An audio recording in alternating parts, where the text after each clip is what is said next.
could say I became obsessed to some degree about just being the best.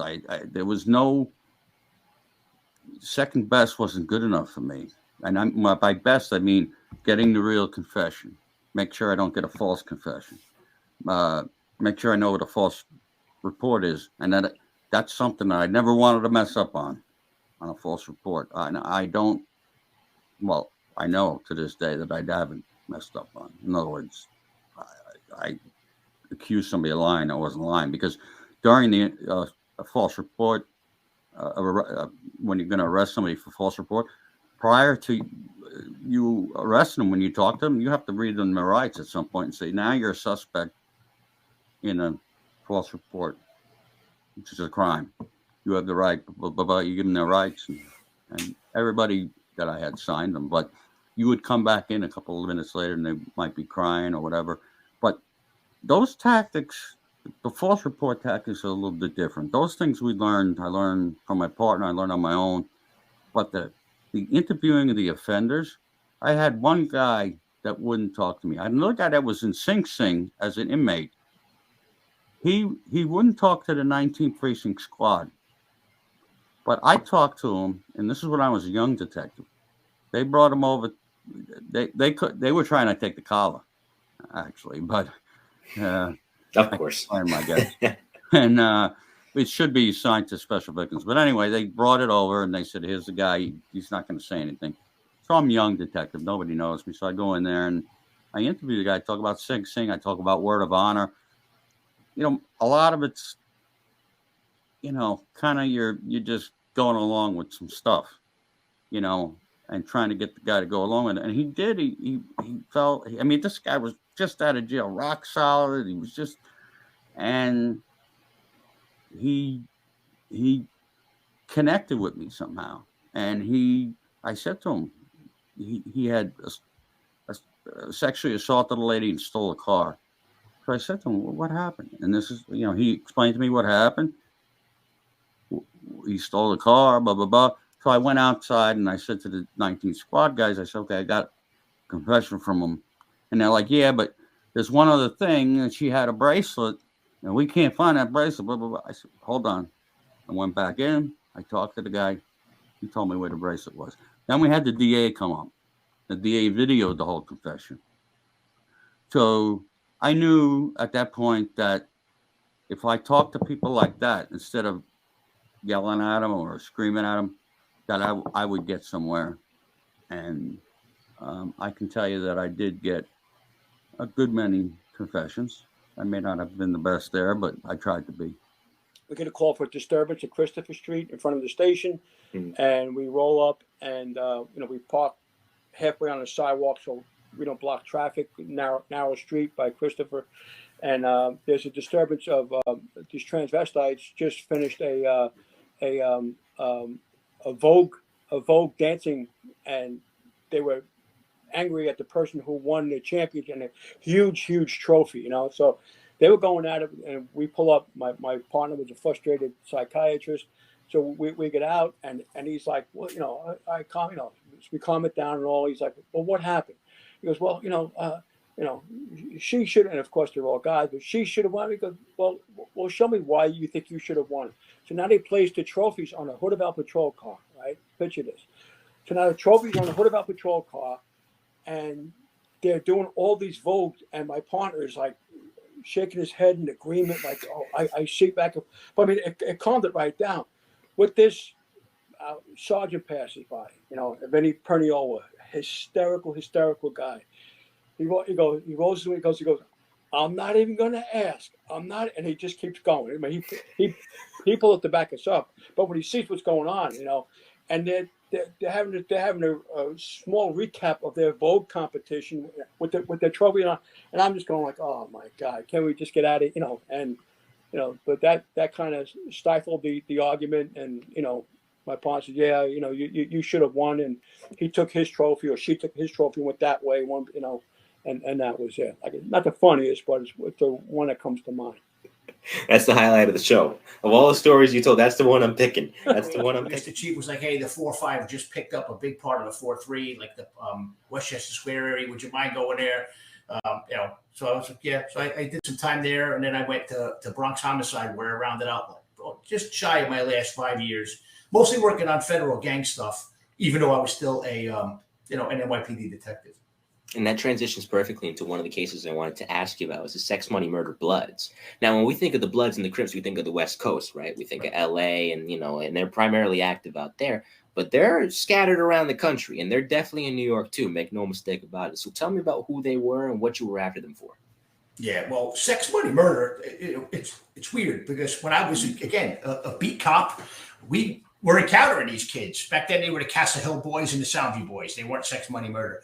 So, but they were violent. So, I mean, when we were in anti-crime, there were times where we'd roll up on bodies, and call the squad and find out, word on the street, they had something to do with Peter Roloff, a Pistol Pete, they used to call him. So by the time I went to the homicide squad, they were starting up this initiative to start looking at gangs. Because for a while, New York was saying, we don't have a gang problem here. We don't have. So finally, they acquiesced and said, yeah, we have a gang problem. And we'd heard of sex, money, murder. So but what it was kind of a hybrid of the Castle Hill boys and the Soundview boys. And what they had learned is that you can make a lot more money selling crack in North Carolina, in Pittsburgh, and in many other cities than you were in the Bronx. So what they did is they started to go out to these other cities and starting drug operations. They were bold in that they were very violent, but they also like to brag about what they did, usually within the other gangs, not out like broadly, but so, to the people who normally wouldn't snitch. So, but anyway, just after we started looking at the group, they were involved in a murder that happened in the Soundview projects on Thanksgiving Day of 1997. It was like a sacred game. Like this was when Castle Hill projects played Soundview in a football game that went on for generations. Well, Peter Roloff, who was the founder of Sex, Money, Murder, was sitting in jail for a drug conspiracy, and we were looking at him for a bunch of murders. So what happened was he started spreading the word to other sex, money, murder people that there were two twins, the Mullins brothers, that they turned into rats. They were snitching. The reality is that they were making a crap load of money, and they just weren't putting money in Pete's commissary, and Pete felt snubbed. So he lied and said that they were snitches when in fact they weren't. So, but nonetheless, they thought that they were going to go kill these twins and prevent them from testifying against him in federal court. By that time, we had identified most of the gang, and we had an informant in the crew. So within moments of that shooting, we knew who the shooters were. We were able to start, rounding them up. And it was, this was really like kind of a career changer for me, because what happened was I saw these guys that would come in and we proffer them. Now, a proffer, I don't know, for the sake of the viewers, is when, an agent or a detective and a prosecutor sit down with a defendant and the defendant's attorney. And the deal is, tell us what they don't have to talk to you, but if you tell us everything you won't be charged with it. It's kind of like they call it a queen for a day agreement. So you're basically giving them immunity for what they tell you. It doesn't mean you can't go out and try to prove some of those things later on if they back out of the deal. So, but just being there, listening to these guys talk about all of these different murders and where we could find evidence and who else witnessed it. And then, we'd leave those interviews and go out and have to track down the witnesses or, dig up a gun that was buried in Soundview Park. It was amazing. It was like a smorgasbord for a detective. Like if you really like chasing leads, this was like an unending. So it was like going to, like a buffet, never-ending buffet of leads. So, but we were able to, in the end, the first wave was with ATF. We charged Roloff, the shooters in that case, and a bunch of other people with money laundering. And then when a lot of the gun violence was taken out, because we arrested all those defendants, the FBI was interested in some other stuff that was going on. So there were three different waves of the sex, money, murder case. The first one was with ATF. The second one was a little bit DEA and IRS. And then the final one was mostly FBI. But in the end, it was 51 defendants. And Peter Roloff got put into Supermax, life plus 105 years in solitary. Mostly the solitary because he ordered the murders from prison. And the belief was that even having him in prison doesn't keep the public safe. So that was a great case.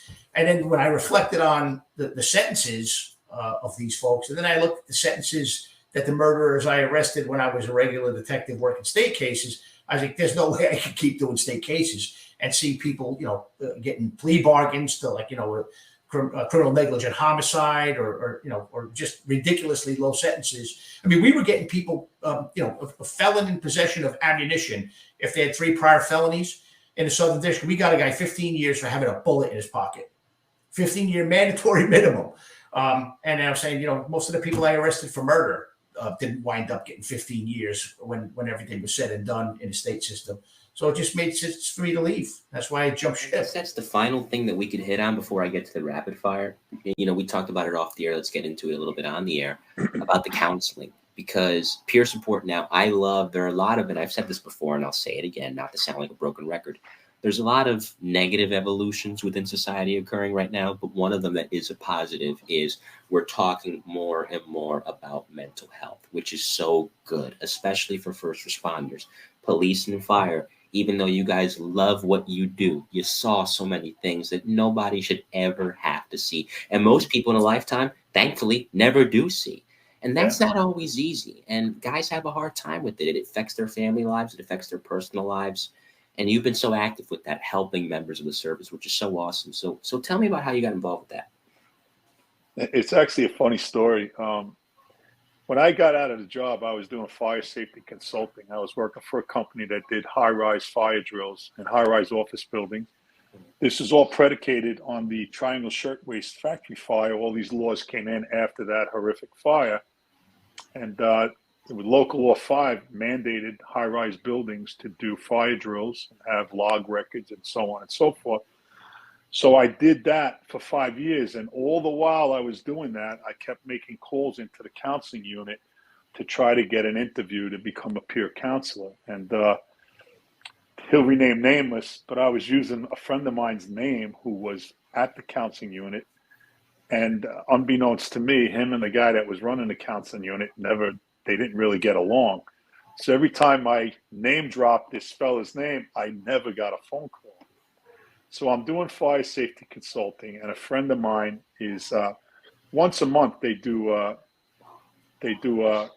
once a week they do an AA meeting at the counseling unit, and a friend of mine was speaking at the meeting, and I was a fire safety consultant. He's like, "Why don't you come down and have lunch and watch me share?" And I since then I have quit drinking as well, but at the time I was drinking, and so I went and I saw the meeting, and then afterwards, we're standing on the curb outside, and 2 fellas pull up who are peer counselors. This guy, Dave Gettins, and this guy, Joe Donovan. And at the time, back then, they got a department car to drive around to the firehouse. So they got out, and then we shook hands. I introduced myself. My friend Jimmy had known these guys, and they said that, hey, that they're looking for guys. So I'm like, I've been trying to get a foot in the door for 5 years. So they said, call him right now. So I called up, and Frank Lito was upstairs, and I had never met the guy until this day. And I said, yeah, Frank, my name is Ronnie Curaba. I'm interested in, trying to become a peer counselor. He goes, well, you have to come in and sit down with me. I says, I'm outside on the sidewalk right now. He goes, well, come on upstairs. So I went upstairs and I sat down with him. And one of the first things he asked me was, where'd you work? I said, I worked in Ladder 107. He goes, my father was a lieutenant there.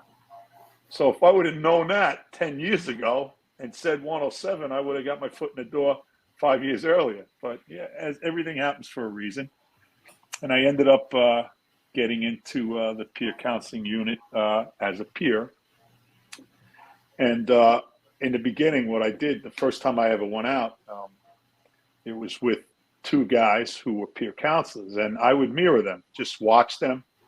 We go into a firehouse and we pitch the firehouse. We talk about drinking, drugging, family problems, and so on and so forth. And we had discussed earlier before we came on the air that, they had a suicide awareness program. They have all these different programs. And, this whole thing about mental health, there was a time in the New York City Fire Department when the counseling unit was a dumping ground. They just got rid of problem firemen, put them there. After 9/11, they really came into their own. They saw 10,000 family members after 9/11 and helped countless firefighters in all ranks, every rank, from the probie to chief of department and anywhere in between. All types of personnel have been through those doors for different things. And if you think about the premise, it's a wonderful idea in the fact that I walk like a duck, I talk like a duck, I quack like a duck. I walk into a firehouse kitchen, it's instant credibility. Oh, you taught me in the Proby school. Hey, we got on the job together. We got promoted together. So you first of all, us as peers, we're in our own environment, the firehouse kitchen, right?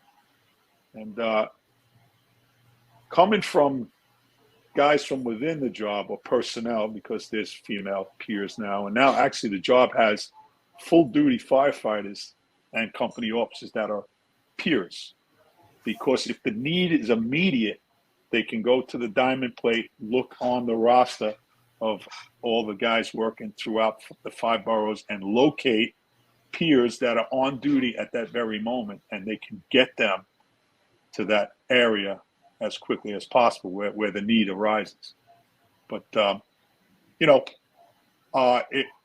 premise is right there, and the guys, we pitch them, we talk about what is the programs that are offered to them, and we leave business cards on the table, and we wish everybody to have a safe tour. And usually as we walk out of the kitchen on our way out to the firehouse, that's how we get people, they approach us. Hey, listen, and it doesn't have to be the member's problem. It could be his wife, adult children in his household. The council unit paints with a broad brush, and they'll help out a lot of different people within your family if it fits the narrative. But and our job as peers, I make it very clear when I'm pitching the firehouses, I have the same degree as you guys in this kitchen, chopping onions and breaking shoes. I'm not a clinician. I don't have any kind of mental health background. I'm just a messenger. And I speak from firsthand experience. When I was on the job, I used the counseling unit for myself, and I was dealing with my brother who had a drinking problem. We had lived together after both of us got divorced. I didn't know how to handle that situation. They gave me the knowledge and the information I needed to better equip me.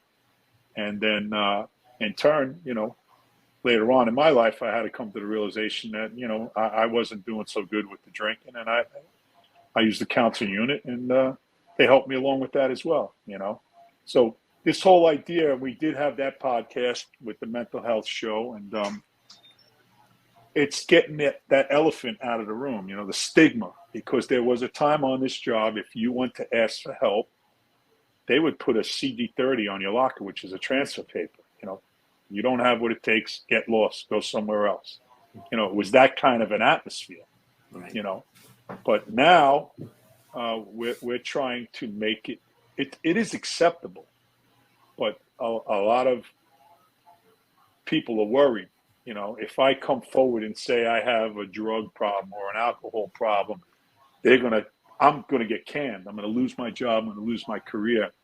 And the beauty of this is if you go willingly and you ask for help, you are protected by law. They can't fire you because you're asking for help, So if you're a repeat offender and there's certain fireable offenses, but I'm going to say well over 90%, 95%, if you ask for help, you're going to get help, and your job will not be in jeopardy unless you put it in jeopardy. So that's a reassurance that we try to let firefighters know when we're pitching a kit, when we're talking, we let them know what's available, what you can expect, and just to have an open mind, we talk in terms, you tell a guy pitching a firehouse, hey, if you have a problem with your shoulder, you go to an orthopedic guy. If you're having chest pains, you go to a cardiologist. If mentally you're not prepared and you're not 100%, you have to address that. Because while you're on duty, you have to be fit for duty across the board, physically and mentally. If there's something eating at you that's going to prevent you from doing your job, you have to come to that realization, because there's 5 positions in the truck and there's 5 positions in the engine. If one guy doesn't do their job, that affects the outcome of that operation, because now one part of the puzzle or one part of that operation is not being completed, and you become part of the problem instead of part of the solution. If you're not mentally prepared to be 100%, you have to come to that realization and you have to ask for help. And there's no shame in my game. I've asked for help on the job and off the job, and it's we're getting that stigma. We're getting rid of it. We're trying to. Yeah. One of the beauties of the Getting Salty podcast is I met a fella by the name of Mike Mattern, and he's a Dearborn, Michigan fireman. They started within the last year. They started their own peer counseling team, and I put him in touch with Frank Lito to pick his brain because he's the highest authority I know in that realm. And I don't know if they ever really talked, but I got to tell you, man, this guy hit the ground running. He's got a lot of posts going on and a lot of good positive feedback. So, what once was a taboo is now it's on the kitchen table, and it's a talkable subject, and it's something that everybody's got to realize that if you need the help, you got to ask for it. There's a saying that goes in emergency services is, Lord help my mind, forget what my eyes have seen. And what we do is cumulative. We see it. There's another term called gallows humor. We see something horrific, and we make light of it. That's in reality, you're dumping it. You're getting rid of it. You just see the way that guy's leg was wrapped around it. Whatever it is, you talk about it, and you're off gassing. But the gallows humor thing that can only get you so far. And after a while, you have to come to the realization, and there's people out there that can help you. So raise your hand, ask for help, and you'll get it. And you'll be a better person for it. And you go back to full duty, and you can live to ride that shiny red fire truck again and have the time of your life. The day of 9/11. So why don't you just, once you go someplace in Jersey and watch the sunrise over New York. That's what I did. I went, got up at 4 o'clock in the morning, went down to Hoboken and watched the sunrise over the Twin Towers, which was just a powerful image. Talked to some people, wrote a column for the news side, and got a lot of response. And in fact, every year on Facebook now, I make sure to repost that column. You can't even find it on the internet anymore. It's interesting; it just kind of vanished. So I retyped it a couple of years ago, and I reposted it on Facebook. And it's remarkable every year how many people respond to it. But you know what? I mean, I also knew I wasn't one of these total reactionaries. Well, sports is never going to matter to us ever again. Well, no. I was also a guy, and I ultimately wrote a book about this very subject that was inspired in part by a conversation I had with Phil Rizzuto at the World Series that year in an elevator. And he talked about how, the previous months, it reminded him of his rookie year of 1941 when, the whole world was going to hell. And, people got by reading the sports page. They didn't have to worry about what was going on in Nazi Germany for the 15 minutes they were reading the sports page. They didn't have to worry about what was happening in Japan as long as they were reading the sports page. They didn't have to worry about if their brothers or their sons were going to get drafted because they read the sports page. And that's really, they didn't not necessarily just read the sports page, but they were able to imbibe themselves in sports and DiMaggio streak and Ted Williams and whirl away in a big fight. And that's kind of what it was like in 2001. There was a respectful period, obviously, of waiting, but when sports came back, people were ready for them to come back as something to just take their minds off the fact there was still this horrible cloud in lower Manhattan, And, part of that happened even before the games returned when so many of the athletes visited the firehouses, visited the police precincts, and really became citizens of the city in ways that a lot of New York athletes specifically don't really ever become citizens of Manhattan or of the city or the boroughs. But then, of course, when the games returned, that Piazza night you couldn't have scripted it better, both for the emotions of remembering and then for the actual moment when he hit the home run or Steve Karsay. And it just, now, unfortunately, I wasn't there. Now, I've had to write a lot of stories in the years that have passed, acting like I was. I've never actually said that I was there because I was in Kansas City for the Giants' return to play. but obviously I watched that on TV and have talked to Piazza about that, dozens of times through the years for retrospectives and stuff. And I've talked to plenty of people who were there, fans, media members. And just, being a lifelong New Yorker and seeing it as it happened, all of a sudden it takes your breath away. And you realize, look, that home run wasn't going to bring anybody back. It wasn't going to solve the terrorist issue. It wasn't going to solve the important problems of our times. But you know what? It was going to make people feel good for 5 minutes, 10 minutes, the rest of the night. And damn it, that's not a bad thing. And that's what sports can do. At its best, that's what sports does. Sometimes we take it to the extreme. We care too much.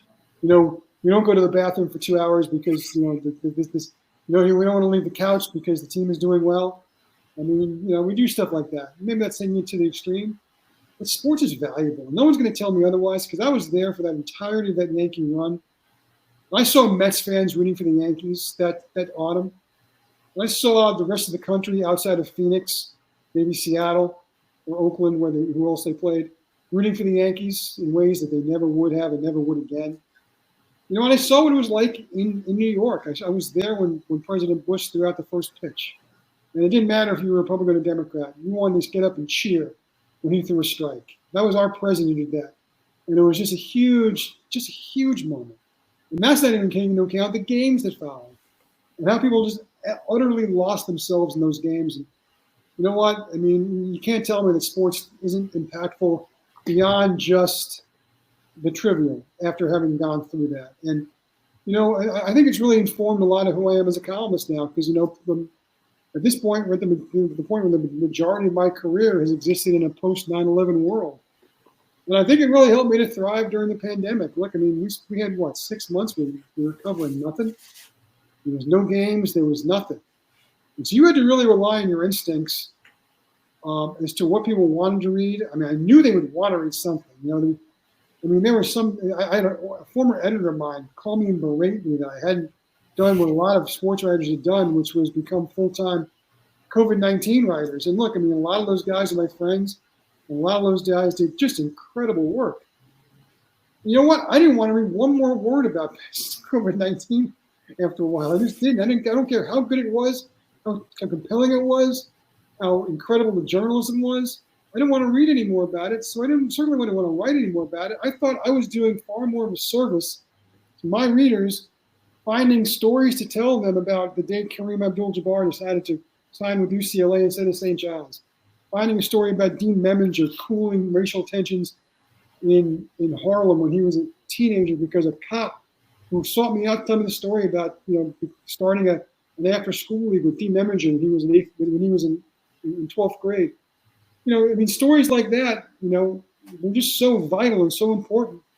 And I think that learning about, living through 9/11 as a sports writer allowed you the perspective to realize, it's okay to care about sports, even in times of turmoil, And you know what? I lost my mother a couple of years ago, and it was hilarious because, from the moment my mother died until the moment we were finally able to bury her in Florida, 2 weeks later, the Mets went on a streak where they went like 13-1.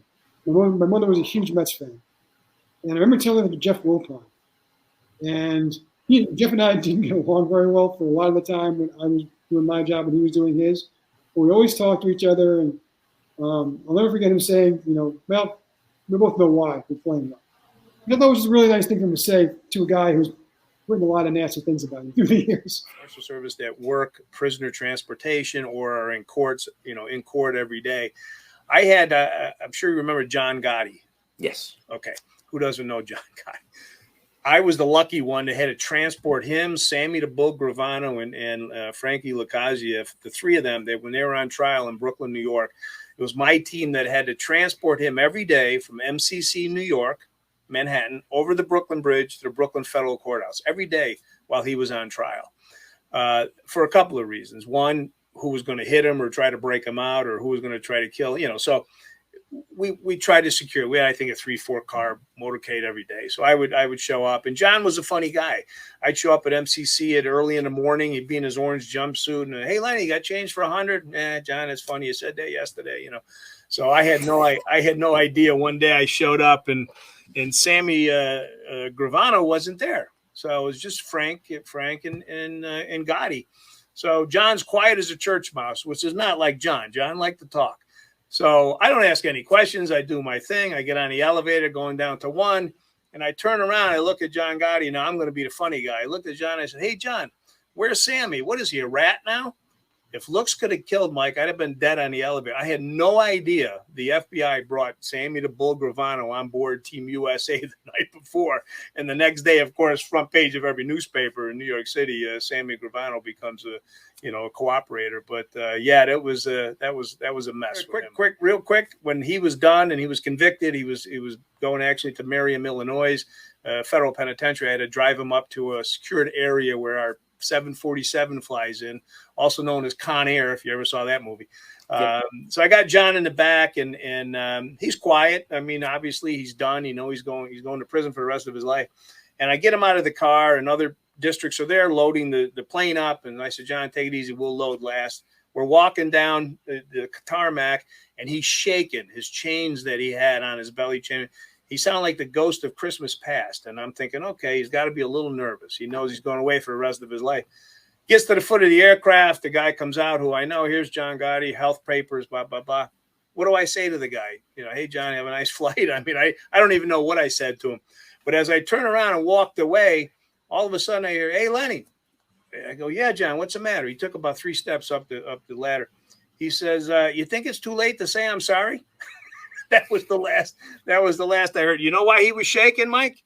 He never flew a day in his life. He was scared to death to get on board that airplane.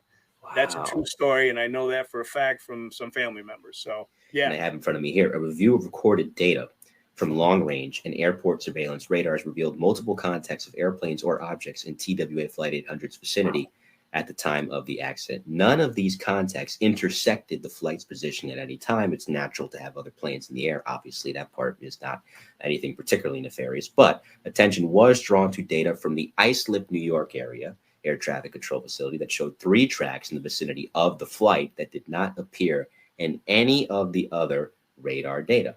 None of these sequences intersected the flight's position at any time either. All the reviewed radar data showed no radar returns consistent with the missile or other projectile traveling towards the flight. But that, again, it kind of flies in the face of what was said by witnesses, of course, in their testimony of that night. And I will add this, and then I'll let you comment on it. Trace amounts of explosive residue were detected on 3 samples of material from 3 separate locations of the recovered airplane wreckage, described by the FBI as a piece of canvas-like material and 2 pieces of a floor panel. These samples were submitted to their laboratory, which they have down in Washington, D.C., which determined that 1 sample could trade traces of RDX, another nitroglycerin, and the third a combination of RDX and PETN. And they received, of course, much media attention for those findings at the time. Are those explosives that were found consistent with the projectile or a missile, Kevin? I would have to say yes, but I'm not sure about the manufacturing. A foreign produced item that we could be talking about, or was it U.S. made? And that would change the variation on the explosive content. If a missile or a handheld rocket was fired and it came from the Czech Republic, more than likely it would be Semtex as the explosive charge. Right. So it depends on where the suspect item came from, if in fact it was a missile. And one thing I can tell you is that 6 weeks into the hangar reconstruction, it was at least 6 weeks or more, I was asked to talk with the FBI and the CIA agent that was coming up to do this video. And they laid out the radar map hits for all the targets that were in the area. And I had heard a story about a guy that was on, I'm not sure if it was a U.S. Air flight, but it was a flight that was at 21,000 feet, and it was southeast of the track of TWA 800. TWA 800 going due east, and this aircraft at 21,000 feet was headed northeast. Mm-hmm. And the story in the news said that he was a combat veteran who rang the call bell several times and hurriedly told the flight attendant to tell the captain he saw what appeared to be a missile launch from below. And I believe he was seated on the starboard side of the aircraft. So 800 would have been on the port side view, headed towards, crossing in front of this northeastbound aircraft that was at least 8,000 feet above 800. And I believe that was reported, and I think it's somewhere in the confines of the investigation. Mm-hmm. Now, when they came and they showed this radar hit, sure enough, that aircraft was on the radar hit. So that confirmed the story with me that there was an aircraft at 21,000 feet. Then below that, there were two other idents that I saw, and I asked what they were, and they're only described by numbers and letters. And they said, well, the first one, that's a Black Hawk helicopter. Mm-hmm. And then trailing it, not too far behind, in fairly close proximity, I said, what is this one? And they said, that's a P-3 Orion. Now, P-3 Orion is a subchaser. So now we have a Black Hawk helicopter traveling, and I said, at what speed? And the speed was 33 point something knots, being followed by a P-3 Orion. I said, what are they doing right there? Because prior to this, that area had been closed to military operations, that airspace. It had just been reopened, according to reports that we were told when we were at the hangar. Who was doing the test? Which branch? Do you know? I believe it was Naval Ops. Okay. And in some recent disclosures, the Navy said, has now apparently come forward and said there were at least 3 submarines in the area. Now, that would account for the P-3 Orion for tracking purposes. Well, why is somebody flying the fastest, most maneuverable helicopter in the armed forces or the air forces or the Marines at only 33 knots, unless they were observing something or running some type of operation? You know, we were involved in a couple of really, you know, for me, you know, historic fires, you know, when I was there. Yeah. If you want to tell me about them, that'd be good. Well, I think the first one that comes to mind is we had a fire. We were coming back from another job, and we were on Queens Boulevard, and we get a call for Gorsland Street, which is more over towards where 288 is. And so ladder 126 acting to 136 and 287 are first to do it at this fire. And it was in a 1-story in the front garden apartment, I guess you call it. Mm-hmm. And then, but it was 2 stories in the back. And it turns out this whoever saw this fire, they didn't do it on purpose. They were burning, or they were taking out a boiler in the basement, and there was a fireplace in the basement, and they lit up these oily rags in the fireplace when we got out of the fireplace, and got into the ceiling of the basement. And by the time we got there, there was no secondary truck there. The place was rolling. It sounded like a freight train. Heavy black smoke coming out the front door, just chugging. And that was from the time I got off the rig at the corner and walked, 150 feet, light smoke to rolling, like a freight train. So the thermal imaging kind of couldn't see anything. Yeah, I was holding it up to my face like this. Couldn't see nothing. That's how thick the smoke was. My irons man was inside. It had burnt through the door already. A couple of guys from 126 are in the basement. One gets out, and then the stairs burnt that away. The officer went to the rear of the building, found refuge there. My ironsman took a door off an adjoining room, pushed it over the opening, and then the engine gets burnt. They're making their way out. So they push me out of the doorway. I look into a side window. I see a hand hanging out the window. And turns out it was the boss from 287. He got turned around. We managed to get him out. And his hands were completely burnt. Just really bad, you know. And then that was one of those one fires where it had not been for the guys doing what they did, meaning the roof man was on the roof, cut a hole right over where the stairs were for the basement. So now all the smoke lifts up. We ended up going in. The stairs are burnt out. We ended up going in through the back door with another engine. Found the lieutenant there and put the fire out. Yeah, and the lieutenant from 287. He survived. Never went back to work, but he survived. That was a good thing. That was one of those times where they had the chief wanted to write me up, and I got the phone call from the lieutenant thanking me, and that was better than getting a medal, as far as I was concerned. I'll say, knowing that you did your job, you got the guy out. Everybody went home after that one. That's a good fire, and everybody goes home. Ask you, of course, pre 9/11 that you can recall that was either a great citywide job or just a great Bronx job while working in 3?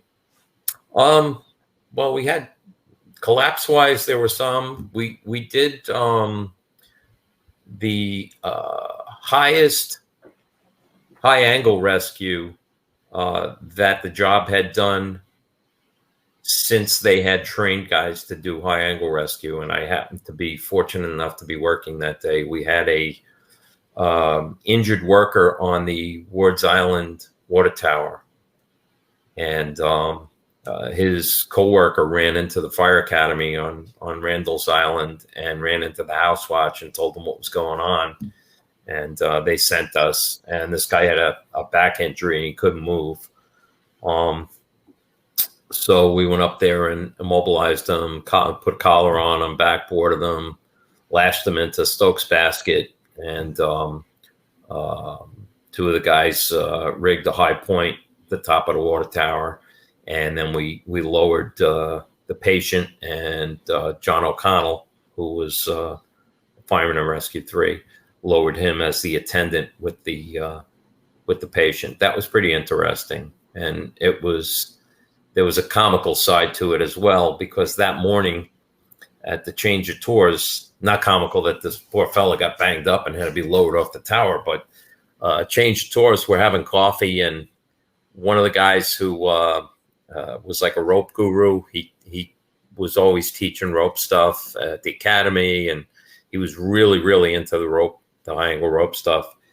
And he walked into the kitchen, and he was now off duty, and I don't know what he was saying, but finally our lieutenant that was working the day shift looked up at him. He said, "Hey, you've been off duty for a half hour now. Why don't you get the heck out of here so we can go out and do a high angle rescue?" So he left, and I don't know, an hour later, we're going out the door, and they're telling us it's a confirmed high angle rescue. We were crying, laughing in the back of the rig going to this thing, saying, wait till he finds out, man. He's not going to be happy. And that was another unit citation. That was number 2 out of the 3 that I got in the whole time I was on the job. But that was a great team effort. It was Rescue 3 and Ladder 14 and Squad 41, and we were all on the same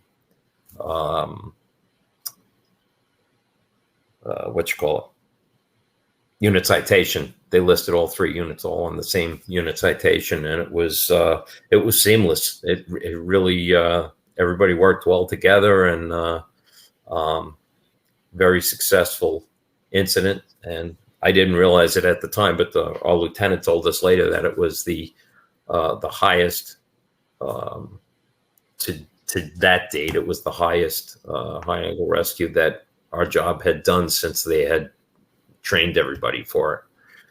So that was a good feeling, you know. We had a guy who by 7 o'clock in the morning had to do, I think it was like 8 attempted rapes, right? So there were 8 people. The first lady, I believe, was walking her dog.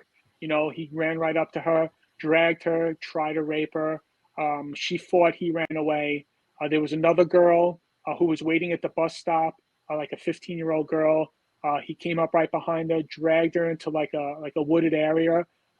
He put his penis into her mouth. She actually bit down, which was good for later on, because he had, she left a mark there. So, yeah. So she left a mark there, and there were a couple others, and we wound up tying him to another robbery, attempted a sexual assault, like 2 days before that.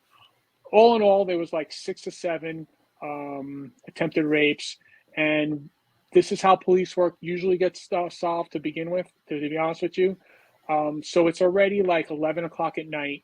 The sergeant from the 120 squad and the detective from the 120 squad go, "Hey man, I'm hungry. You hungry?" He's like, "Yeah, I'm hungry." So they go up to a light. They're sitting at a red light. Next thing you know, the car that we see on the video from like the first the incident goes right by. Like it was a 1997 Ford Explorer. Drives right by, right? They go, "That just looks like the car that that was involved." So now they follow that car to a mobile gas station on Bay Street, and the guy gets out of the car wearing the same clothes that's on video. Right? So just because they wanted to get food, that's usually, that's the patrol cop that stumbles onto the guy who did the Atlanta bombing. You know what I mean? They just kind of like, we're just sitting there waiting to get food. And next thing you know, the car drives by. He gets out, goes into the mobile station, gets out of the car. He's wearing the same Adidas tracksuit that's seen on video. They take him into custody. We wound up, getting a search warrant on his body. Where he had a bite mark on his penis, and we did a whole bunch of lineups, and I think 8 out of the 9 lineups were positive. The DNA came back to him eventually, that from the victim's mouth, and now I actually happened to look him up the other day, and he's not due to get out of jail until 2060. Excellent. We're squaring away a lot of really, good evidence. We're finding pieces of pressure cookers. We're finding some other pieces, finding a lot of shrapnel, a lot of BBs, a lot of ball bearings. And we were very fortunate to have the amount of staff that we had with us. So as we're working the scene all night long, I think it was about 2 o'clock in the morning, and I'm walking down the block with evidence recovery team members, and we're just pointing stuff out. And sure enough, we look down and there's a label. There's actually a label for the explosive that they used. So that was a great find for us, because we were going back and forth on whether it was high explosives or low explosives, and it turned out to be high explosives. And I actually had to buy Lieutenant Torrey a case of beer on that. Because we had a lot of people asking, like, a lot of big bosses, what is it? What I'm like, honestly, sir, I cannot give you that answer. I'm not a laboratory. And I swabbed a lot of stuff that night, and we sent it out to the lab. And sure enough, it was high explosives. And I gave Mark a case of beer. He's like, "What are you doing? You can't give me a case of beer." I'm like, "No, I lost a bet. You said it was high explosives. I said it was low explosives. I said it could have been a large amount of low explosives, and it could have been a decent amount of high explosives." And I said, "You were right." He's, you're nuts or whatever. So I ended up, I gave him a case of beer on that one. And that's always an old bomb tech thing. If you kind of foul up on the range, or if you trip something up, or even if you spell something wrong, case of beer is what you owe. So, but that's all. And the lieutenant's case of cigar too. I know he loves cigars. Yes. But he all he got was a case of beer on that one. So, on our scene, as we're working and we're finding a lot of little stuff, So Steve Sansone was my partner. I'll give you a little bio on Steve Sansone. So Steve, when I interviewed him to come into the squad, I saw this kid who was just super bright and just wanted to absorb information. And him and I worked together a lot. And when I did his interview and picked him up, I interviewed a few ESU guys also, who I also loved them, and we picked up also.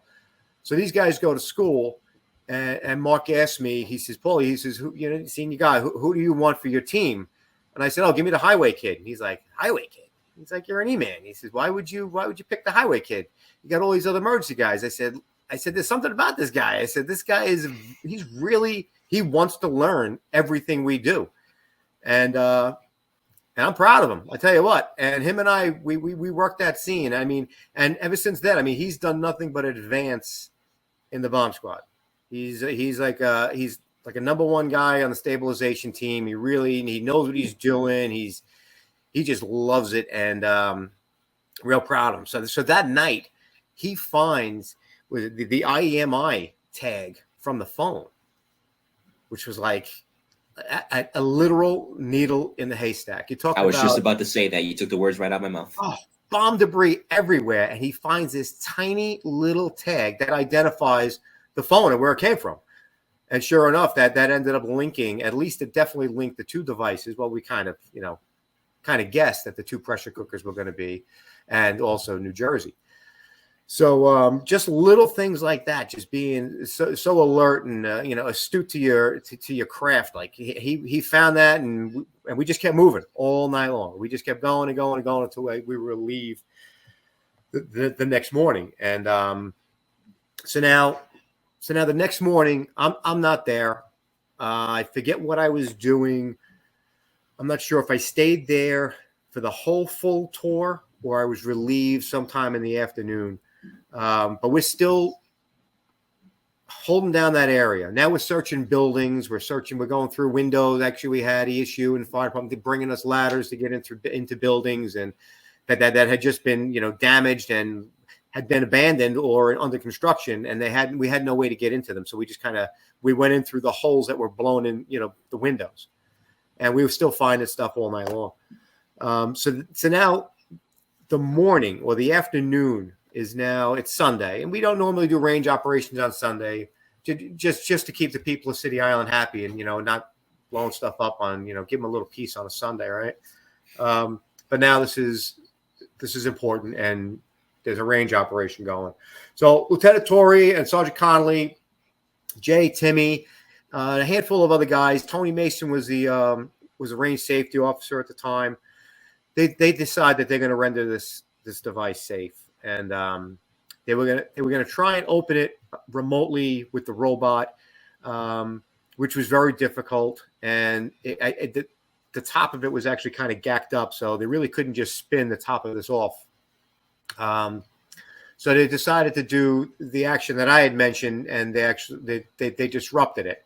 I'm not going to go into what that is, but they disrupted it. And when it opened up, this had a homemade explosive mixture and pretty much what we would call a cleanup shot, time fuse and light bulbs and like pretty much everything that was like on his workbench.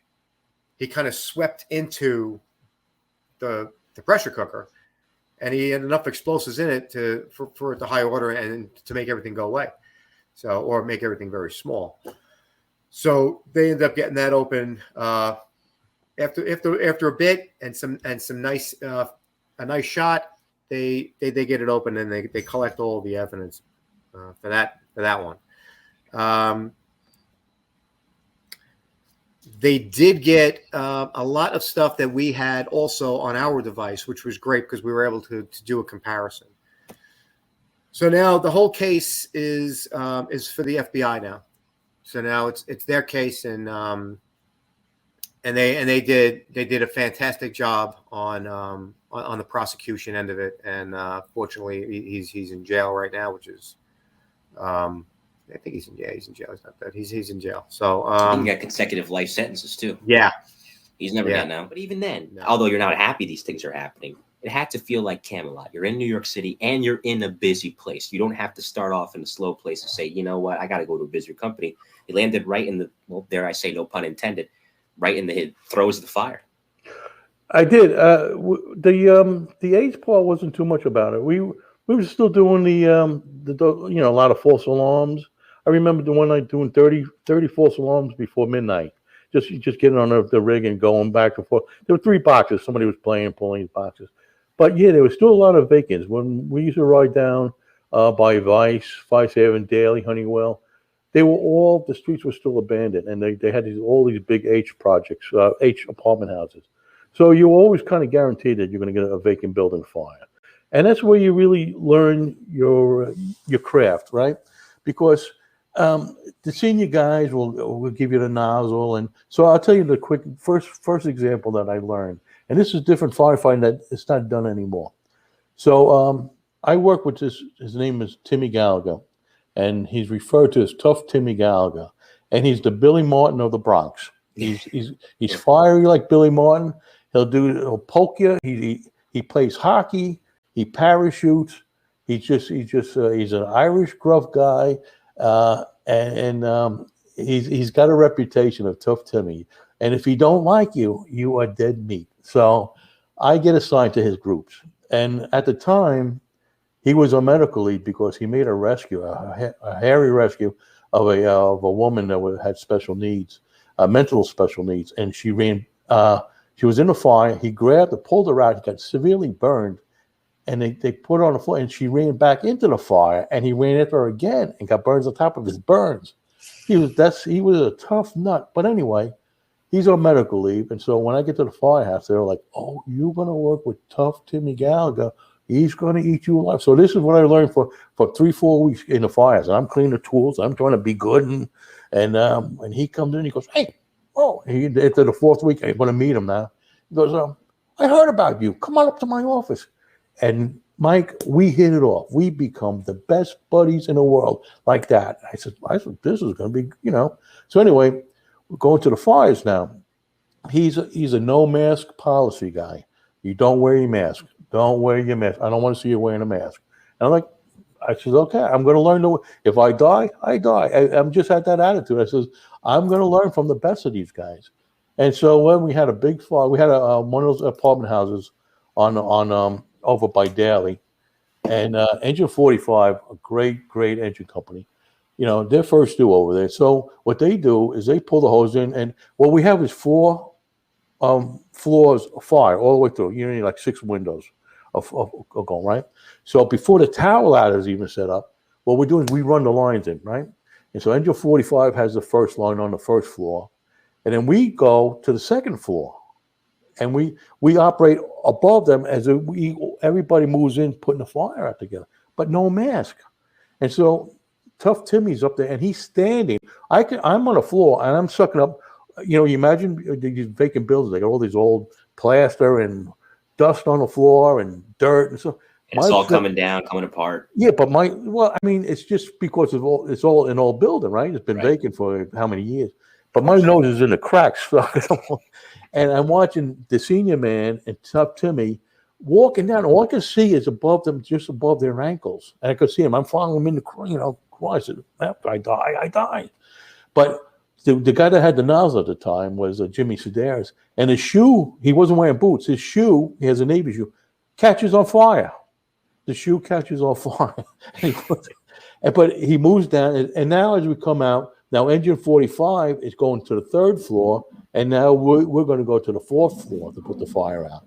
And now this time I have the nozzle, with Tough Timmy. And he just moves me along. Come on, you got it. Come, one more foot. One more. So we call that leapfrog. And that's not done anymore because we had all those vacant building fires. And that's what these guys used to do before the tower ladder would even set up. So that's a tactic that's not even used in the fire department.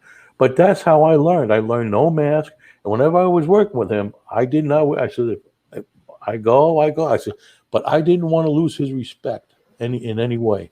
I wanted to be his guy, and I became his guy. I worked in his groups, and then he found out that I'm able to drive the engine because down in Washington D.C., part of your probie school is you come out as an engine company chauffeur. You come out qualified to drive your apparatus. Unlike in New York City, you have to go back to the training academy to be trained. But Washington D.C., you train to drive and pump, work the pumps. So when I went to 88, and now I got 6 months on the job, 7 months. He goes, "You can drive? You can pump?" I says, "I can." He goes, That's it. So the one guy that was the regular chauffeur, now he's the union delegate. Now he's got to run. Also now he sees the green light. Oh, I can go here. I can do. He runs out of fires to do whatever he has to do with his project, and I'm driving him. So I'm driving Tough Timmy Gallagher with guys on the back step behind me with over 20 years. So there's guys like with 80 years combined, and I got 6 months on the job. But I'm driving the American LaFrance engine, with the boss, Tough Timmy Gallagher, right beside me. So you want a good story about him? Sure, go ahead. Okay. So this one time I'm driving him, and this is character. And we're up on Southern Boulevard by Fordham Road. It's I drive him. It's a false alarm box, and we go up there, wind the box. Now the American LaFrance apparatus, they're slow. They're not like the Max. The Max you can almost do a peel out with them. You can almost do a shot, peel out shot. But but driving these, they're like campers. They're like Winnebago campers, right? But anyway, the next furthest box from us, the furthest box of us, is Monterey and 180 Street, which is all the way down, Southern Boulevard and all the way across 108th Street. So now he goes, let's go. And I'm driving him down Southern Boulevard, and I'm trying to pick up speed, and I don't even hit the brakes. I turn on 180th Street like that, but there's cars in front of us.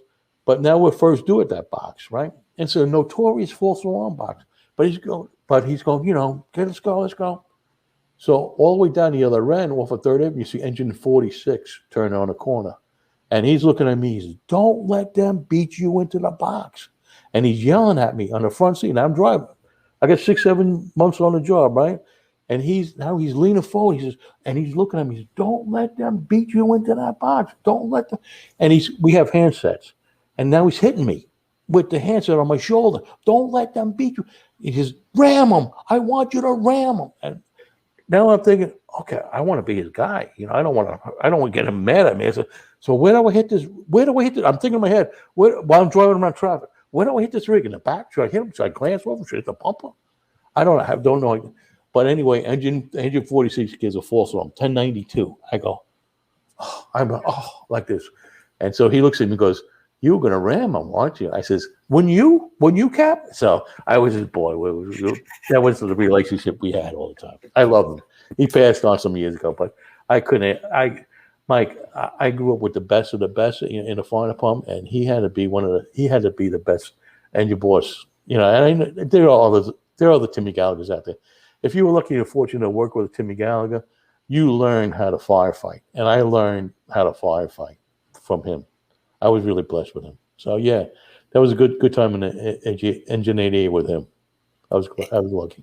You love guys like that, especially the bosses like that, because I have a friend of mine that coins the term common sense bosses. You get so much done, and you could tell they love what they do, and when they love what they do, they spread that love right down to you guys. That are working under, and it's great. It's Camelot. I'll ask a question, both of you, just so we can end on a real good note, and then we'll get to our shout outs. When you look back on your careers, obviously there were some tough moments. Hank, you mentioned some. Ray, you mentioned some. Great careers, though. Great people you work with, great companies you worked in. And I'll start with you, Ray, and then I'll go to you, Hank. What are you proudest of when you look back on your careers?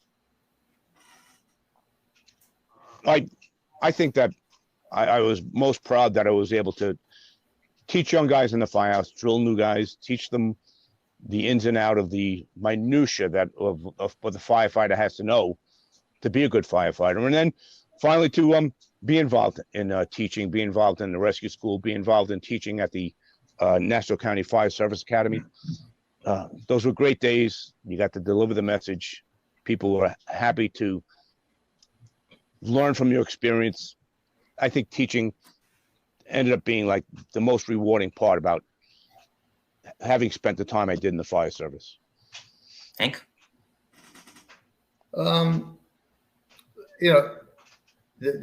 my whole career was a high point. I have to say, I was blessed and fortunate to have worked in all great companies. You know, getting out of Proby school, going to 280 engine, and going across the floor to 132. You know, Rescue 1. Even made a stop in 175 and then 288. I mean, it was. They were all great places to work. I learned from great guys, and then, like Ray said, being able to pass those lessons on, and I started in the volleys in Freeport, you know, and to give back to, you know, through teaching, whether it was, you know, on a Sunday morning in the Freeport Volley Firehouse, or teaching at the Nassau County Academy, having young probies, not probies, but having young guys coming into the squad. And even teaching, I did some back to basics at the new FDNY Academy. But those are all high points, you know. And then there's the certain days maybe you were involved in a rescue or something, you know, and it gave you a good feeling to be able to, you know, make a difference and you know, give somebody back to their family. That's always a high point, and that's good for your family, and it's good for your company, because you know, it's a sense of company pride. If one guy does it, we all did it. So, you know, again, being fortunate enough to have been involved in a couple of those. And like I say, you look back, I miss it dearly. You know, we're all beat up. Ray will tell you, you know, like, you know, I'm waiting for, you know, a knee, and I got to get the shoulder fixed, and, you know, we got some lung issues and stuff, but it's not, if I could turn back the clock and do it all over again in 79, knowing what was ahead, I would do it all over again. It's just, there's something to be said when you love what you do. When you get up every day and you don't have to say, oh, crap, I got to go to work today. You love doing what you're doing. You know, you're never going to be a millionaire, but that's worth $1 million. You know, brings us back to a job you were telling me about off the air, and I'll get into it now. And I shout out my friend Mark Mulitz, who's tuning in tonight via LinkedIn, I know, for this show. You mentioned 155th in Amsterdam, where I think, yeah, well, I'll let you tell the story. Back then, it was like the Wild Wild West up in the 3-4. And we were working take back overtime. You had the cops from all over the city coming out to help try to run the crime, you know, bring the crime down up there. So I had the foot post on 155th to 158th Street and Broadway. So it was light out. Then it got dark, so I told the rookie, come on, pair up. I know this is wild over here, so this way nothing would happen. We're walking up towards 156 in Amsterdam, and there was 2 elderly women there with half a gallon of rum. Oh, hey, baby, you want to have a drink with us? Nah, mama. I said, I'll come back after the end of the tour.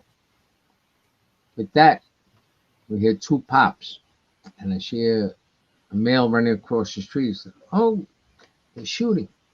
Look up, there's 2 Spanish guys shooting at a male black leaning against a car. So I put it over 3-4 take back post, so-and-so. Confirmed shots fired, 156 in Amsterdam. All of a sudden, the rookie I was with runs to my left, towards the back of the perp number 1. I wheeled on him. I said, police, don't move. Drop the gun, drop the gun. With that, he wheels around towards the rookie. I pop him twice in the back. He goes down. The rookie lets 2 shots go in my direction. So now I see him down. I said, grab the gun, stay with him. Now, the other perp is running up. There's a school that goes from 155 to 156 on Amsterdam. Then there's a housing project. And there's a walkway going from Amsterdam, I think, to Bradhurst Avenue. I can't remember what the next avenue was. And so I start chasing this guy. I was going to let off a round, but I said, no. Somebody come out, and I just kept on chasing. I said, I don't want to hit no innocent bystander. I kept on chasing him. He jumps in the car. I put the description over the radio, and we wound up catching him about 4 blocks away. And that was crazy. I was pissed off because I was supposed to take my daughter the next day to Sesame Place. I was like, damn, what was my day? And as I'm in there, I hear whoop whoop. I said, "Oh man!" I tell the guy, I said, "They give me the ass when I throw it in my mouth, run out to the car." He said, "Oh, we got a man with a gun, 56 between Broadway and 8th." Okay. We get there. We don't see nothing. Central, you got anything? We park the car. I tell the guy, "Don't get out of the car." Okay. No matter what happens, don't get out of the car. So we come back and we're walking down the sidewalk because they're like, "Well, he's past McDonald's. He's in the middle of the block, male black, blah, blah, blah, blah, blah. He's got the gun in the bag." And as the G came out of her mouth from bag, a guy steps out of the doorway and pulls a .38 revolver. And we're about 8 feet away. So he had us. He had us. Dead to rights. Because it was already like, okay, there's nothing here. No, and there was construction going on. No one's pointing. No one's saying nothing. It's like 5 o'clock in the afternoon. So everybody's out and nobody's telling us nothing. Right. And then all of a sudden, this guy just walks out and he starts shooting. And Tommy got in the doorway. I looked and go, "Well, the two of us ain't going to fit there. My belly will be sticking out, that's for sure." So I died behind 2 of those construction dumpsters. And that was the big joke that anybody else, when you go to the range, they taught you how to shoot from behind a telephone pole, a garbage can, and a fire hydrant with the 3 choices that they had there permanently. Luckily, I had 2 nice wide, 4-foot wide dumpsters that were together. So that was my cover. And long story short, one of the sergeants I put over to 13. Every time I came up to shoot at the guy, he's shooting at me. I'm never thinking, in between there's a space like this and the no parking sign is there. I could just go like this and get him. But you just, I want to come over the top and shoot. And every time I came up, it was like a shooting gallery. He's shooting at me. So now I'm like, all right, this time I'm going to the side. And just as I'm going to the side, I see the sergeant is running on an angle. He jumped out of the car half a block away and with one hand throws a couple of shots and catches him in the shoulder. The guy goes down. And I'm yelling, "Sarge, you can get the gun. I'll cover you." If he moves, I'm going to yell go, and I'm just going to open up on the guy. And he gets the gun. We go over, boom, boom, boom. And I grab the guy, pick him up. I'm about to give him a shot because I'm like, you're so worked up. He just shot at you. I mean, your ears were ringing the whole bit. And, then I heard the motor drive of a camera. Thank God I was around all the buffs taking pictures for years. When I heard that motor drive, I just dropped him down. That was it. Nurse from Roosevelt who recognized us, she came running up. "Can I help him?" I said, "Yeah, go right ahead." And so then that was it. Take it through court, the whole bit. And the next day I finished up and went to the next roll call the next day at 4 to 12. Thanked all the guys for getting there right away. And they grabbed over, I think it was 100 witnesses. And the squad commander was there, the precinct commander, as I told you before, Sergeant Billy Rath, again, a great guy that you really would have to get on here. Great cop. Started in the 401. Give my number. Yep, I certainly will. Good guy. He was in the North as a sergeant. He had gotten his shield in the 401 back in the Fort Apache days. And him and the CO ran from the station house from 54th to 56th Street. And the CO was as big as me and stuff like that. And he wasn't even huffing and puffing, but he got there and he protected us. The other bosses and the squads and everybody was responding and want to talk to you. Like, no one's talking to them. They're my guys. He only got there the week before. He didn't know us. And but a great guy. Mayron was his name. I couldn't remember it all afternoon, but it just hit me. Mayron. He came from Staten Island. And I eventually ran into him again. I think now he was a deputy chief of Manhattan North a few years later when it was an emergency. And so that was it. We go through the whole thing. Now the riding DAs show up. Everybody's dead. You want to go to the hospital? No, I'm not playing that game, the whole bit. And so I take the collar. I go downtown. He's in the hospital. And so go through the whole day. Now, the next morning, the paper is there and stuff like that. And I got the paper and stuff, and there it is. Now it's on the front page. It's on the second page, and the pictures are there and the whole bit. And they had the picture of the nurse working on the guy and stuff, and unknown person aiding the whole thing. So I knew her from she had been a nurse that treated my partner. Tommy Cody had fractured his ankle, and we were there half the night because you fractured ankle, you're going to be there the whole time. We were chasing a perp on the west side and cut through a lot, and Tommy just hit one of them little holes and I heard the snap and take him to the hospital and the whole bit. And so we I knew her and stuff like that. And so I said, I knew she wanted to be an actress. When you're there for those many hours, you talk to them. And so, I called up the Post the next day and I said, hey, listen, this is her name. She works at Roosevelt Hospital. She's looking to be an actress. She could use a little fame there or put in her portfolio or whatever. And so sure enough, the next day, and that's all part of it, I went out when I finally got home, told my wife, and we were living with my in-laws in Seaford here.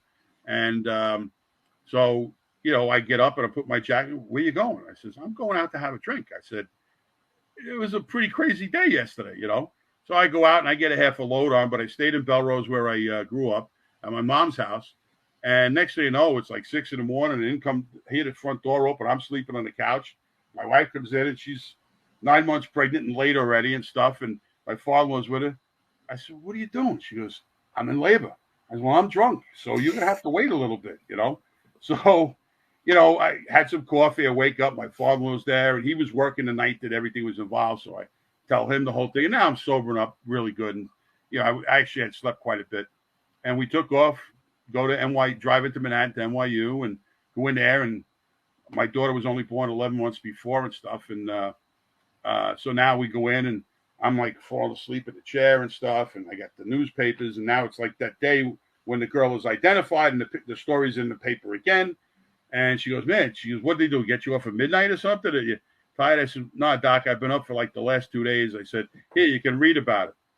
And she was like, what? I says, yeah. I said, the shooting that happened in Midtown the other day, because it was on TV. It was live from the scene, all that stuff. It's Midtown and it's, it happens at 5 o'clock at night. It's perfect for the 6 o'clock news. So everybody saw it and stuff. And she goes, oh my God. She goes, when did you tell John? I said, well, I told her last night.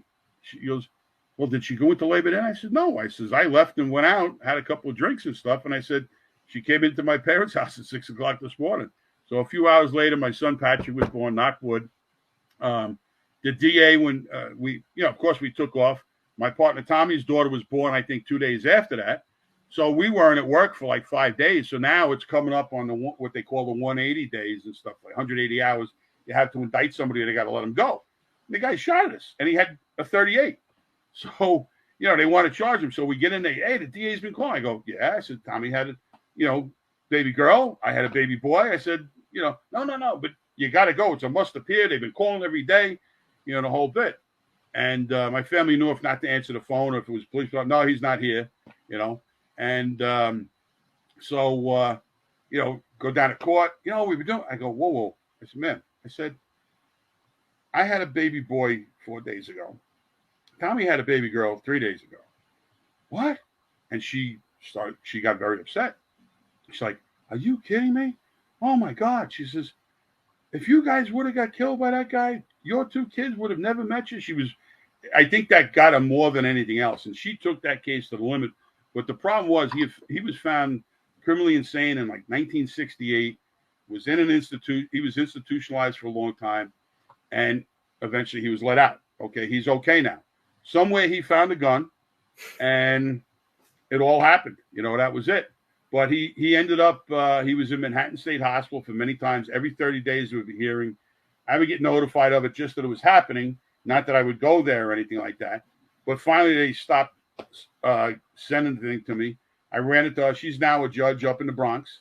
And she was very good. She followed all the way through. And then, like I said, when I get to it later, she comes into the scene later on with an emergency.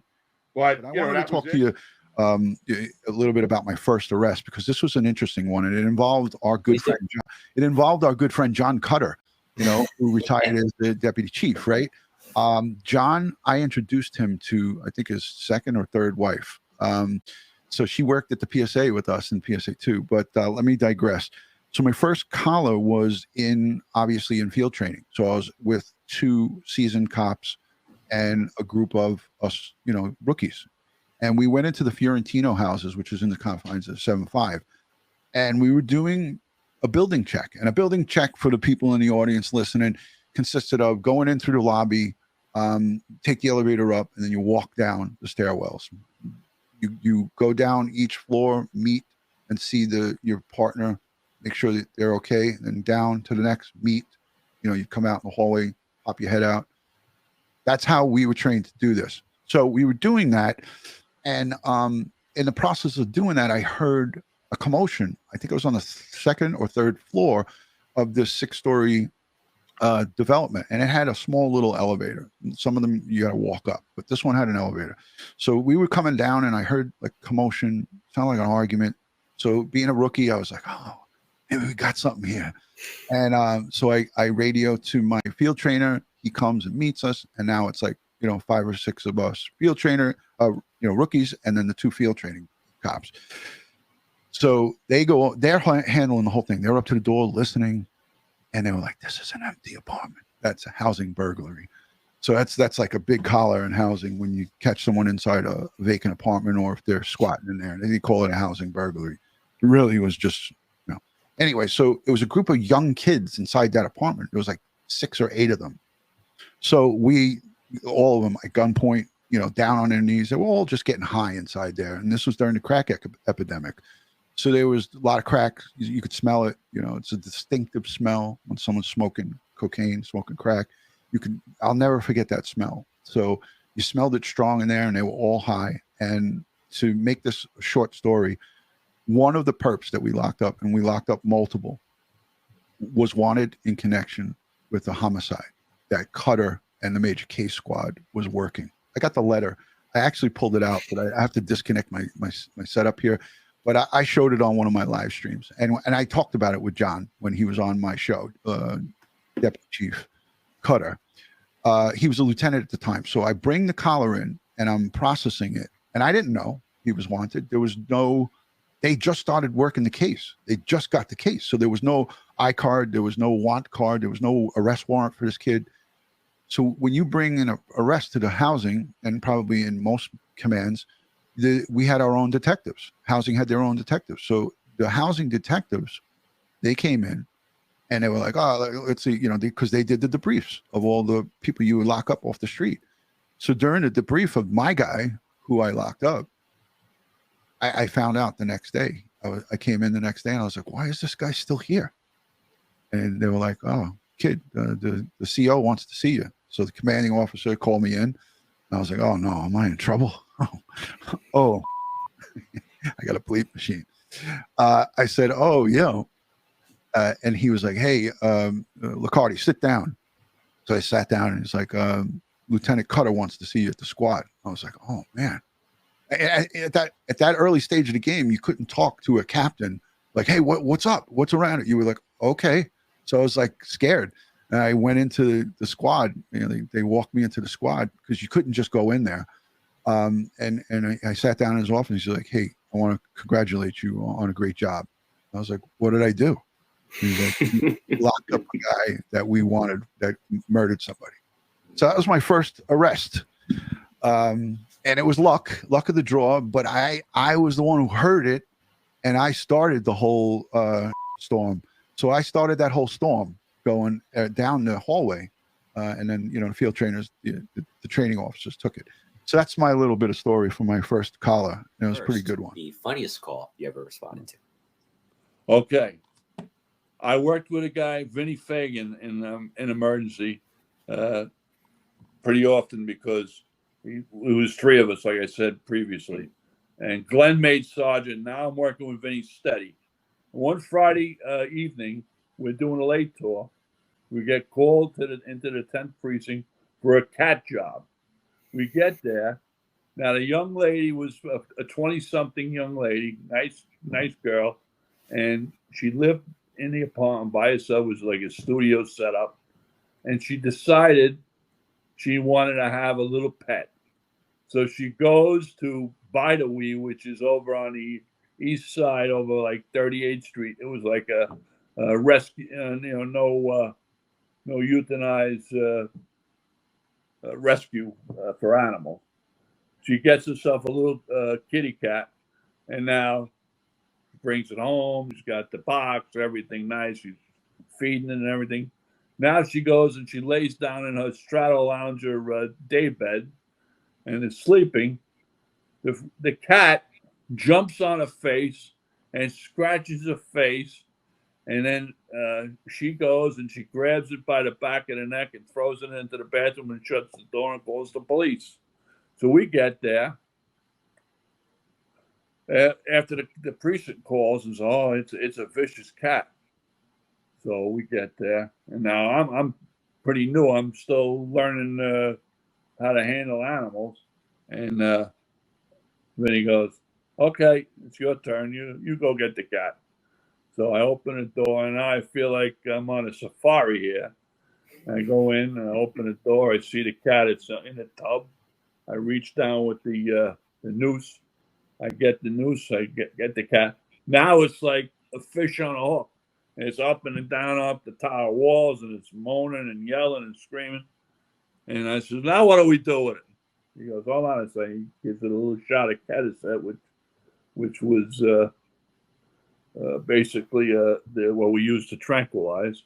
And then he says, "Here's the hamper." And he puts it in the thing. I shut the lid of the hamper.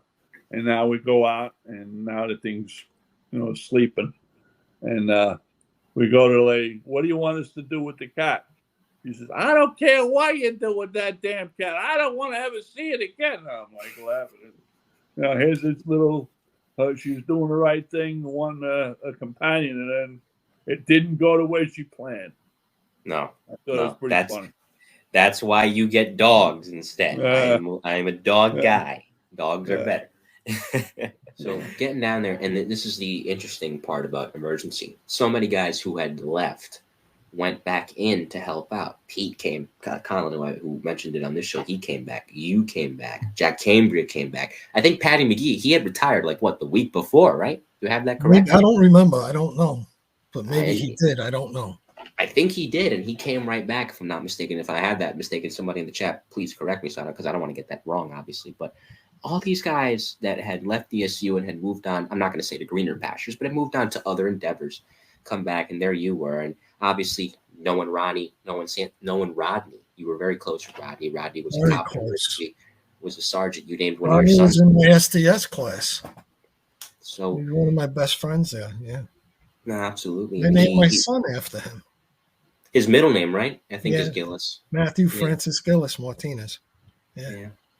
So here's a situation where, you're looking for 14 guys. And from the newest man, which was Brian McDonald, who got to ESU right after you had left, came out of the STS, I think that July, to the senior guys who had been like Ronnie, like Santos, Rodney, John Delara, guys that had a lot of time in that unit, Mike Curtin, looking for them, finding them. It was a rough time to work that pile because it's not just them, it's the civilians that are missing in there, the Port Authority cops, the firemen too, who suffered the most losses that day. What kept you going, man? My love for these people. They were my brothers. I think we all wanted to find some sort of remnants of them there. And we went through our periods of depression. And to me, the most interesting thing was watching the dogs, the service dogs, the rescue dogs, because I used to talk to the handlers every now and then, and they would ask us to bury ourselves in some debris so that the dog will get a positive hit and find somebody, because the dogs would go through depression, and that would bring them back. That would motivate them to continue. And believe it or not, I think we were the same. We needed we had to do something positive, to find something positive, to feel like we accomplished something, that we were able to bring closure. And that was a big thing. It was a really big thing. And unfortunately, we really never found many of our own, But that's, I remember when it happened, and I went to Chief Harnett, who was the chief of Intel. Eddie, love that guy. Yeah, Eddie. Did you ever interview him? I did, yeah, great guy. Oh, man. Awesome boss. And I asked him, if he would let me go back to ESU. I says, I got to go. I got to find my friends, And he says, absolutely. He says, but there was a stipulation with it, and the stipulation was that when it was all done and said, that I would come back to Intel. And I said, yeah, okay, and he let me go.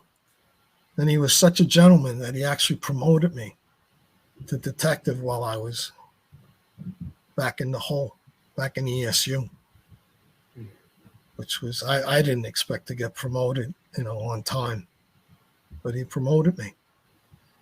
And, but I had to go back.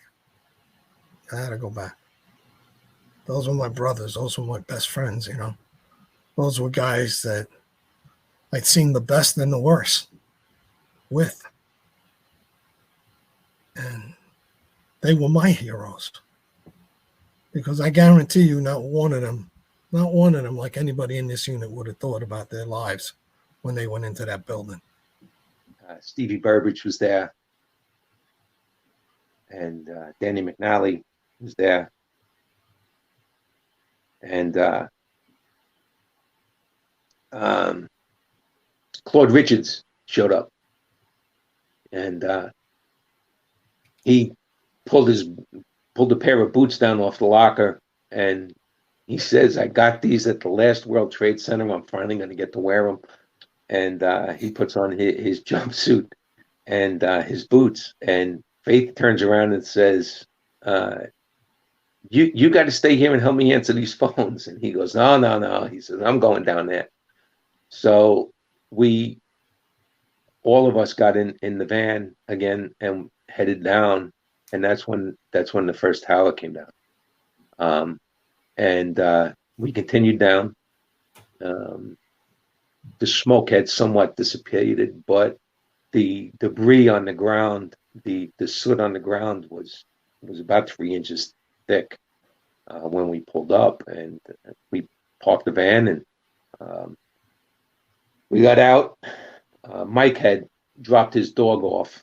I believe he had his dog with him at first, and he left his dog at the bomb squad office. I think, I don't know, the dog may still have been there. I'm not sure now. But we get out of the van, and everybody's talking about what they want to do, and Danny Richards says, well, let's go and help them do the rescues. And I think Stevie turns around and he says, well, he says, we're in the bomb squad. We should be doing, something else. And I think Danny Richards looked at him and he says, Steve, we got nothing. He says, we got to help people. And Steve goes, you're right, Danny. He says, I don't know what I was thinking. And we all ended up going. He said, where should we go? And I said, well, the last time I was here, I know Mike Curtin and guys from emergency were up in the, I know where Mike Curtin was. I said, I know where they are. Let's go up there. And he says, okay.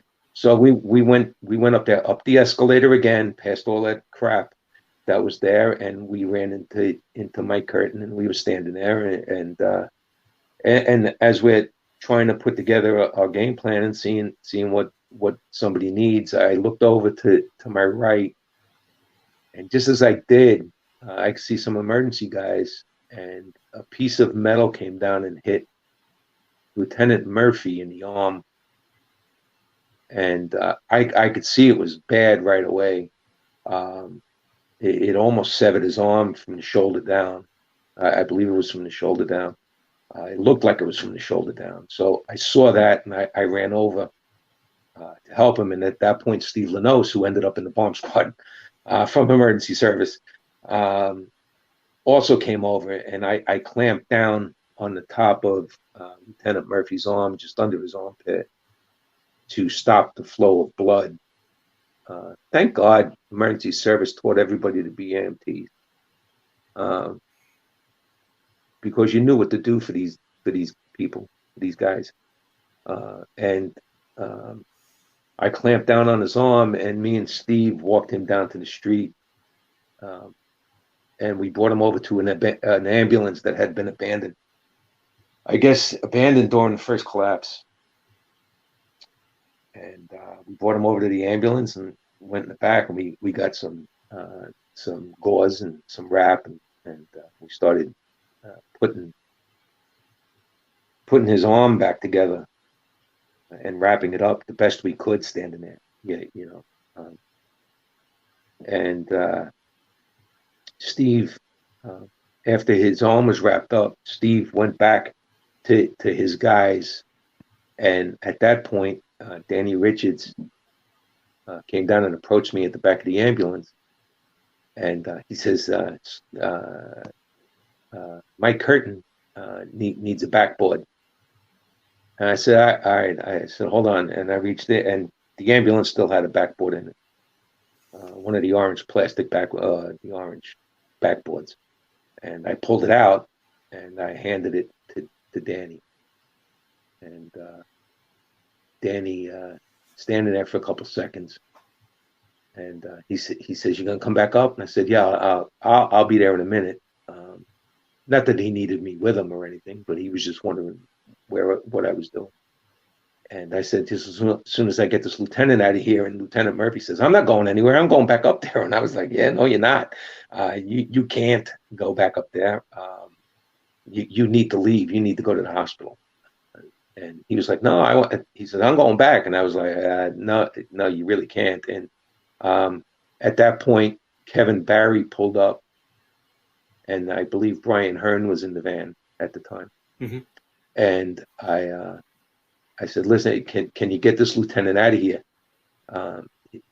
He needs to get to the hospital. Can you get him to an ambulance or get him to a hospital or something? He really needs to go."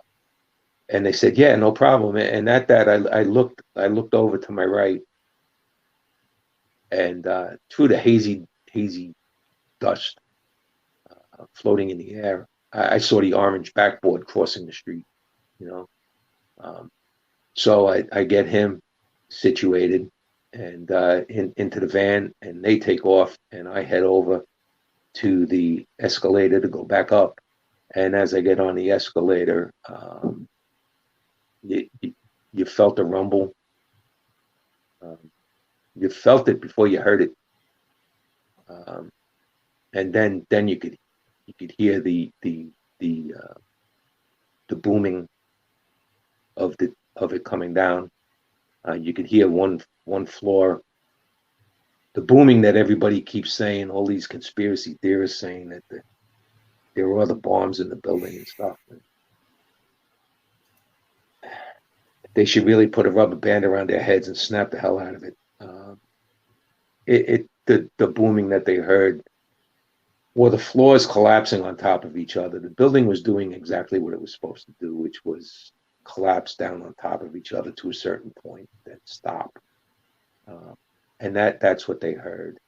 I turned around and started running. By the time I got away from the escalator, the tower was down. The tower was down in 11 seconds. By that time, that dust cloud kicked up, and it mixed with the 3 inches of dust that was already there. So you had twice the dust in the air. You couldn't see your hand in front of your face. And I was running towards, I was hoping I was running in the right direction. You couldn't tell where you were going. I was running back towards VZ and Church Street, which is where I came from. That's where the escalator is on the corner of VZ and Church. And by the time I got to the street, the cloud engulfed me. It was like somebody threw a blanket over my head. And I tucked my head down, and I just pulled my T-shirt out and stuck my face in it to try and catch some kind of air, because every time I took a breath, my mouth would clog with that crap, and my nose would close off.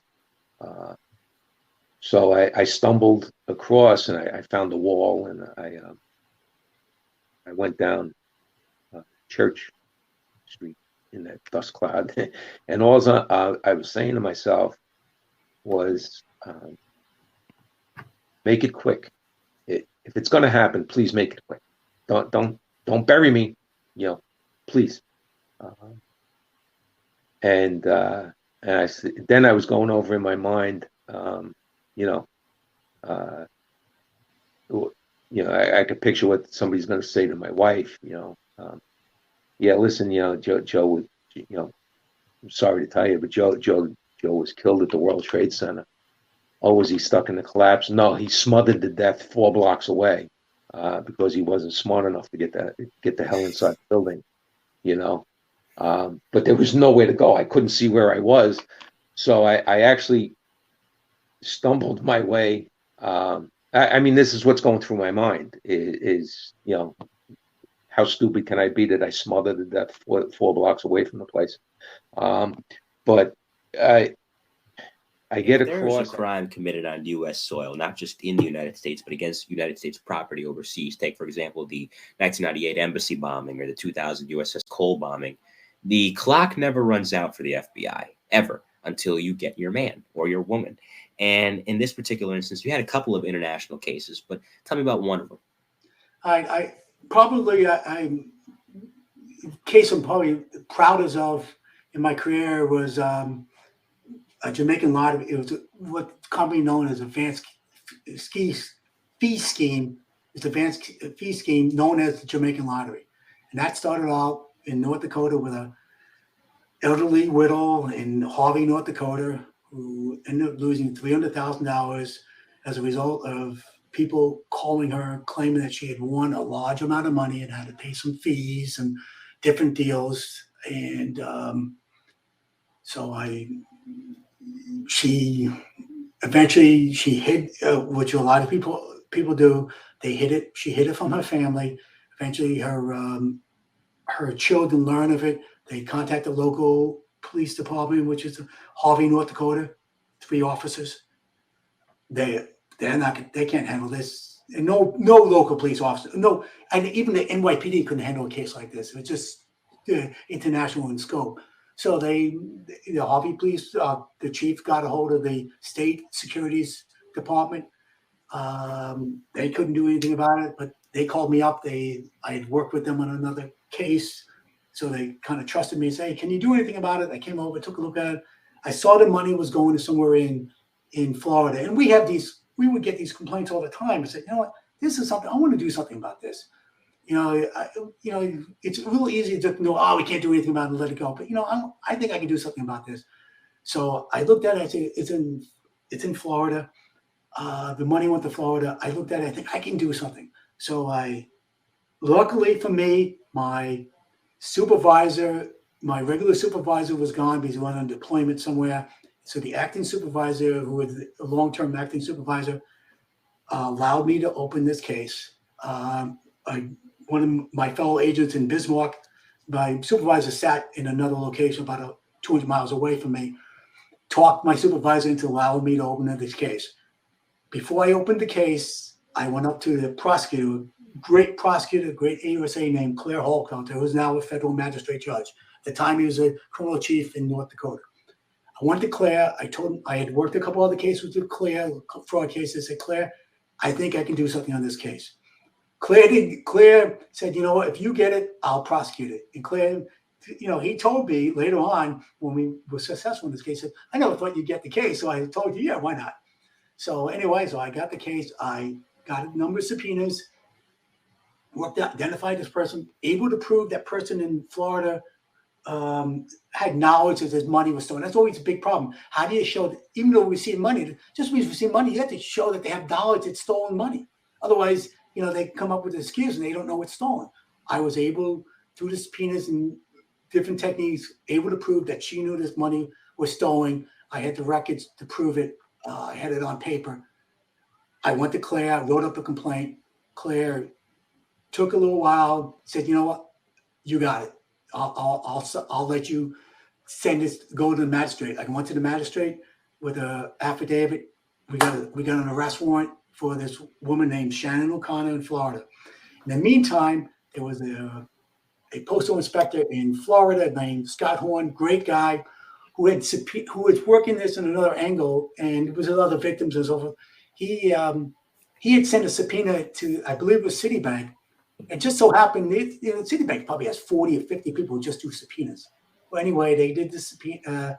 She remembered she had the same subpoena for the same account that I had subpoenaed. So she put me in contact. She gave me, hey, some postal inspector in Florida asked for the same stuff. So she gave me the name. I contacted him.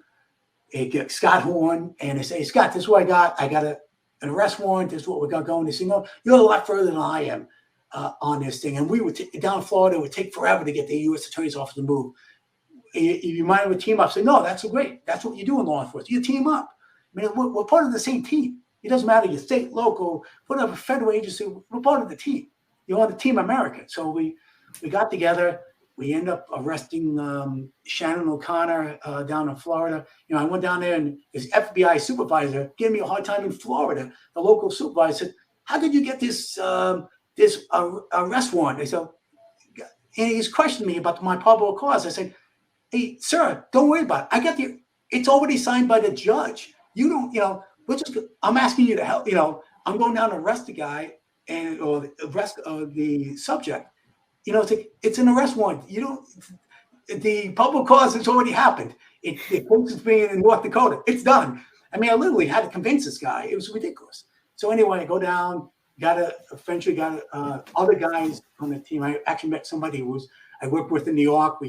From the FBI was great. And we went out with some postal and myself and ended up arresting Shannon. And after 40 minutes of BS, and Scott Horn did a much better interrogator than I am. We eventually got her to, he said, hey, if I tell you who you're working for, will you tell us what's going on? She goes, okay, and then we go, I'll give the initials, LW, and she just puts her head down like that. And I said, right there, we knew we had, and then we were off to the races. They were calling that day. We ended up picking up $25,000 in cash and 2 different payments that were sent to her from victims. So we got the guy on tape, the main guy named Lavick Willocks, who was head of the conspiracy. We ended up, that case, I ended up identifying almost 100 victims all around the country, worked with a number of local law enforcement, looked at, I think I testified probably 3 million emails I looked at. I mean, I'm going to say 75, 100 different email accounts, maybe more, easily, probably 3 million emails, tying people together, end up the largest extradition ever from Jamaica, extradited 14 individuals from Jamaica up to Charles, all out of North Dakota, picked up another 3 individuals from Jamaica who came into the States. And I ended up picking up a number of people here in the States who were laundering the money. And I didn't want to do that, but that wasn't it. Obviously, it's a large criminal conspiracy in Jamaica. And these same operations happened in Costa Rica, happened in Israel, the same type of scam.